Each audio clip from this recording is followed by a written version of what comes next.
ദൂതന്മാരാണ്. ദൈവത്തിന്റെ ഇച്ഛ മനുഷ്യരിലേക്ക് എത്തിക്കുവാനും ദൈവസന്നിധിയിൽ സ്തുതിഗീതങ്ങൾ ആലപിക്കുവാനുമായി നിയോഗിച്ചിട്ടുള്ള ദൈവത്തിന്റെ ആത്മീയ സൃഷ്ടികളാണ് മാലാഖമാർ. സന്തോഷ വാർത്തകൾ അറിയിക്കുന്നവരും രക്ഷയുടെ സന്ദേശം കൊണ്ടുവരുന്നവരും ദൈവജനത്തെ കാക്കുന്നവരുമാണവർ. ദൈവത്തിന്റെ ഏറ്റവും വലിയ രക്ഷാകര പദ്ധതിയായ ഈശോയുടെ ജനനം അറിയിക്കുന്നത് ഗബ്രിയേൽ മാലാഖയാണ്.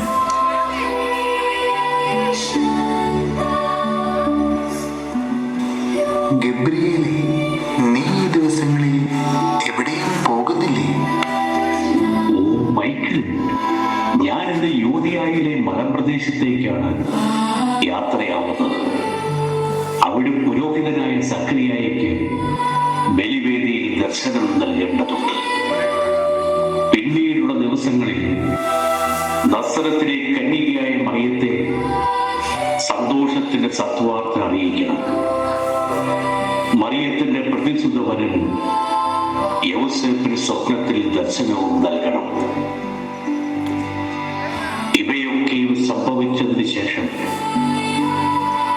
മറ്റത്തിപ്പാറ ഗാഗുൽത്ത ഇടവകയിലെ മാതൃവേദി അമ്മമാർക്ക് ദൈവകൃപയുടെ സ്വർഗീയ ദൂത് അറിയിക്കണം. ഞാൻ ഇടയ്ക്ക് പോകാറുണ്ട് അവിടെ. കഴിഞ്ഞ ദിവസവും പോയിരുന്നു. അവിടെ ഇപ്പോൾ ഇടവക തിരുനാൾ ആഘോഷിക്കുകയല്ലേ? റഫായേലെ, ഇന്ന് നിനക്ക് യാത്രകളൊന്നുമില്ലേ? ഓ ഇല്ല മികായേൽ, ഞാൻ തൃശ്ശൂർ നാട്ടിലെ എല്ലാ പള്ളികളിലും പോയി തിരുനാളുകൾ കൂടിയതാ. നമുക്കിനി ഇവിടുത്തെ ജോലികൾ നോക്കാം. എന്നാൽ അങ്ങനെ ആവട്ടെ, ഞാൻ യൂദയായിലേക്ക് പുറപ്പെടുകയാണ്.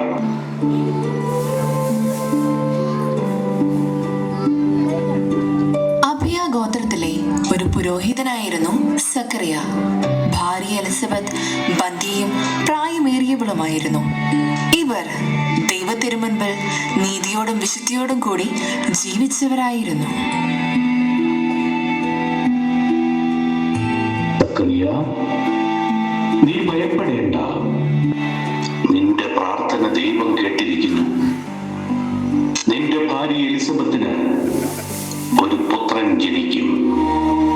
നീ അവന് യോഹന്നാൻ എന്ന പേര് ഇടണം. കർത്താവിന്റെ സന്നിധിയിൽ അവൻ വലിയവനായിരിക്കും.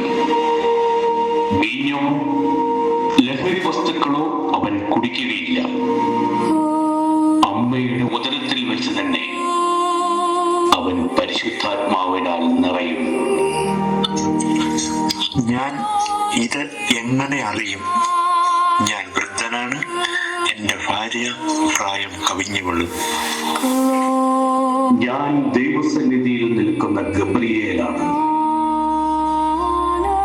നിന്നോട് സംസാരിക്കുവാനും ഈ സന്തോഷ വാർത്ത നിന്നെ അറിയിക്കുവാനും ദൈവത്താൽ അയക്കപ്പെട്ടവൻ. സമയത്തിന്റെ തികവിൽ പൂർത്തീകരിക്കേണ്ട എന്റെ വചനം അവിശ്വസിച്ചതുകൊണ്ട് നീ മൂകനായിരിക്കും. ഇവ സംഭവിക്കുന്നതുവരെ സംസാരിക്കുവാൻ നിനക്ക് സാധിക്കുകയില്ല. സക്കറിയയുടെ ജീവിതം നമ്മെ പഠിപ്പിക്കുന്നത് ദൈവത്തിന്റെ വാഗ്ദാനങ്ങൾ നമ്മുടെ കണക്കുകൂട്ടലുകളെ മറികടക്കുന്നതാണ് എന്നാണ്. സംശയത്തിനും അപ്പുറം വിശ്വാസവും അനുസരണവുമാണ് നമ്മെ അനുഗ്രഹത്തിലേക്ക് നയിക്കുന്നത്. 6-ാം മാസം ഗബ്രിയേൽ ദൂതൻ ഗലീലിയയിൽ നസ്രത്ത് എന്ന പട്ടണത്തിൽ ദാവീദിന്റെ വംശത്തിൽപ്പെട്ട ജോസഫ് എന്ന പേരായ പുരുഷനുമായി വിവാഹ നിശ്ചയം ചെയ്തിരുന്ന കന്യകയുടെ അടുത്തേക്ക് ദൈവത്താൽ അയക്കപ്പെട്ടു. അവളുടെ പേര് മറിയം എന്നായിരുന്നു.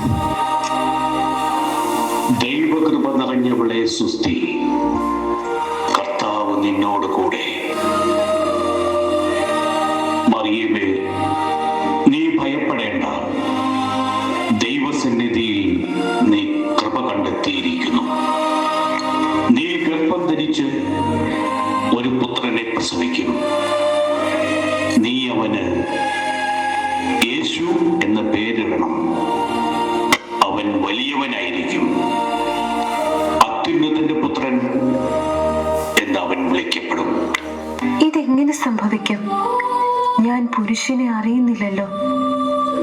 പരിശുദ്ധാത്മാവ് നിന്റെ മേൽ വരും.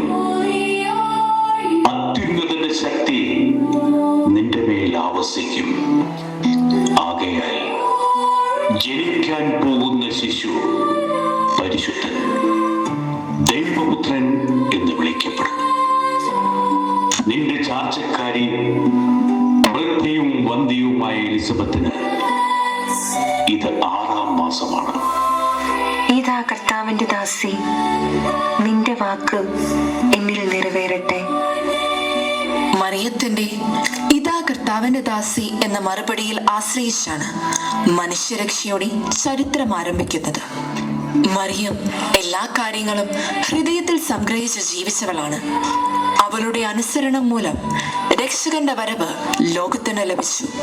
മറിയത്തിന്റെ ജീവിതം നമ്മെ പഠിപ്പിക്കുന്നത് വിനയത്തിലും വിശ്വാസത്തിലും അനുസരണത്തിലും അധിഷ്ഠിതമായി ജീവിക്കുവാനാണ്. Elizabeth, Elizabeth. മറിയമ്മേ, നിന്റെ ദർശനം എന്നെ ആത്മാവിനാൽ നിറയ്ക്കുന്നു. സ്ത്രീകളെ നീ അനുഗ്രഹീതയാണ്, നിന്റെ ഉദരഫലവും അനുഗ്രഹീത. എന്റെ കർത്താവിന്റെ അമ്മ എന്റെ അടുക്കൽ വരാനുള്ള ഭാഗ്യം എനിക്ക് ലഭിച്ചത് എവിടെ നിന്ന്? ഇതാ നിന്റെ അഭിവാദന സ്വരം എന്റെ ചെവികളിൽ പതിച്ചപ്പോൾ ശിശു എന്റെ ഉദരത്തിൽ സന്തോഷത്താൽ കുതിച്ചുചാടി. കർത്താവ് അരുളി ചെയ്ത കാര്യങ്ങൾ നിറവേറുമെന്ന് വിശ്വസിച്ചവൾ ഭാഗ്യവതി. എലിസബത്തെ, ദൈവഹിത പ്രകാരം 3 മാസം നിനക്ക് ശുശ്രൂഷ ചെയ്യുവാൻ ഞാൻ ആഗ്രഹിക്കുന്നു.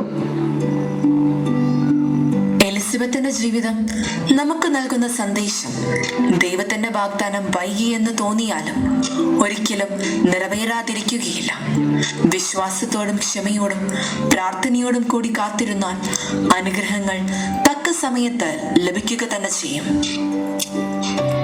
മൗനത്തിലൂടെ അനുസരണം ശീലമാക്കിയ വ്യക്തിയായിരുന്നു യോസേപ്പ് പിതാവ്.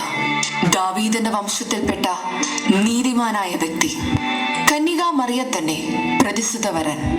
മറിയം ഗർഭവതിയായപ്പോൾ അവളെ അപമാനിക്കാൻ ഇഷ്ടപ്പെടാതെ രഹസ്യമായി ഉപേക്ഷിക്കുവാൻ തീരുമാനിച്ച യോസേപ്പ് പിതാവിന് മാലാഖയുടെ ദർശനം.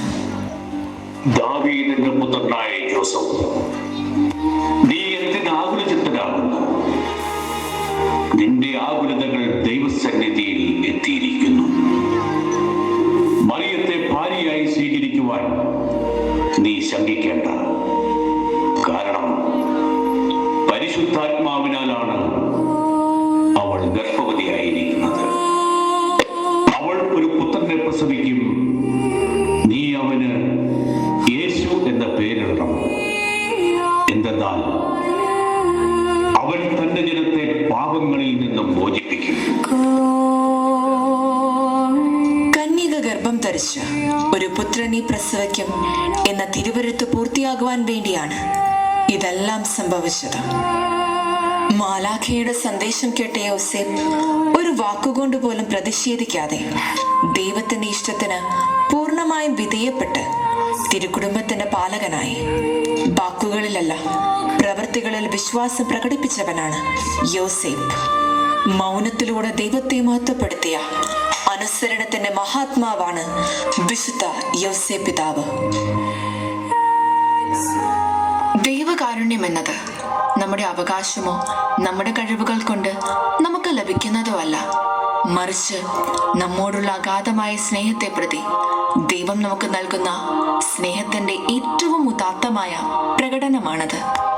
അതുകൊണ്ട് തന്നെ ജീവിതത്തിലെ എല്ലാ കാര്യങ്ങൾക്കും ദൈവത്തിന് നന്ദി പറയുന്നത് ഉചിതമാണ്. നന്ദിയുള്ള ജീവിതം നമ്മെ നയിക്കുന്നത് ഒരു വലിയ രക്ഷയിലേക്കാണ്.